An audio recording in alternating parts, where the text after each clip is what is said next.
Hi, I'm David.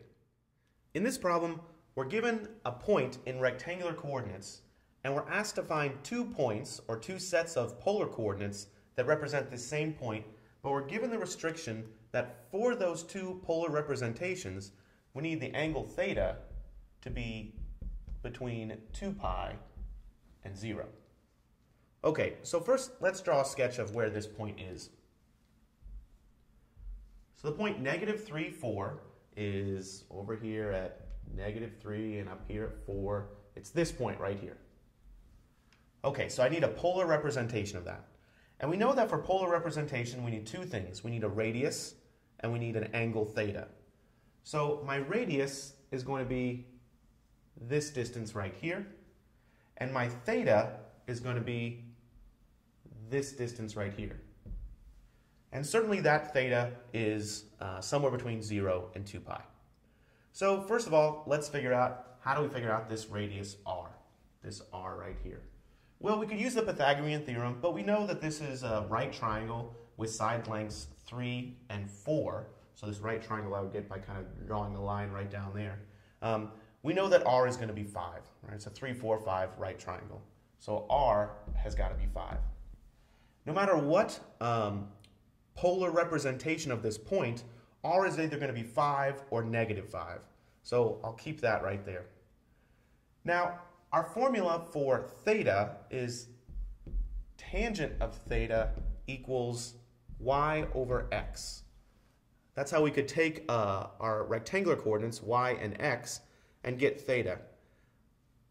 But it's going to be a little tricky here because I want 2 representations of theta, or I want 2 representations of this point using polar coordinates.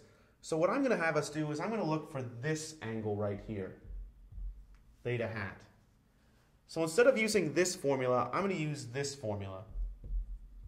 Tangent of theta hat, well, that angle definitely equals opposite over adjacent 4/3. Now the reason I'm using 4/3 and not -4/3 is because that this theta is somewhere bigger than pi over 2. And I know that this theta, theta hat, is strictly between 0 and pi over 2. And I'll explain why that's important here in a minute. So anyway, if I have tangent of theta hat equals 4/3, I could rewrite that to say theta hat equals arctangent of 4/3. Now, arctangent of 4/3, that's not a nice number. That's not a number that I have memorized.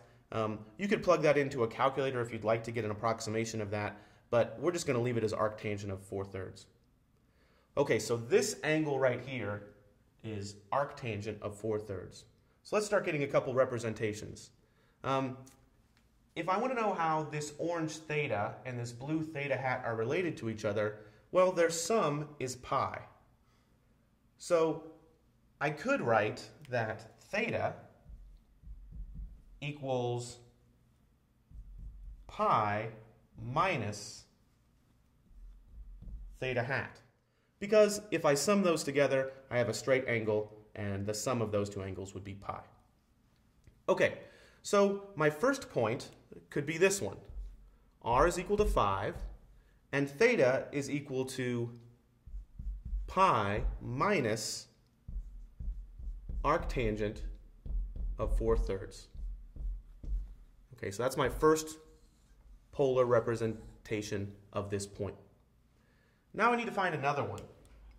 Well, what I could do is I could take the opposite direction. I could continue this line right down here, and I could figure out what this angle is. Well, I know that this angle is negative theta hat.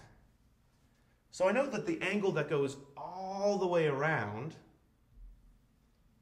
to here would be 2 pi minus theta hat. If I drew this arrow the other way, then that angle would be theta hat. So anyway, the reason I'm doing this whole thing is I know that this 2 pi minus theta hat falls into my restriction, that it's somewhere between 0 and 2 pi. I know that this blue theta hat is between 0 and pi over 2, so 2 pi minus that is still within my bounds. So let's write that out. If I'm going to use that angle, 2 pi minus arctangent of 4/3 as my angle, what should my radius be? Well, if I'm facing in this direction, I want to move 5 the opposite way. So my point will be -5, 2 pi minus arctangent of 4/3. And that's another polar representation of these. Now, there are infinitely many polar representations of these if I let theta continue to go around the unit circle over and over again. But if I just want to restrict theta between 0 and 2 pi, here are the two ways to represent that point. Thanks for watching.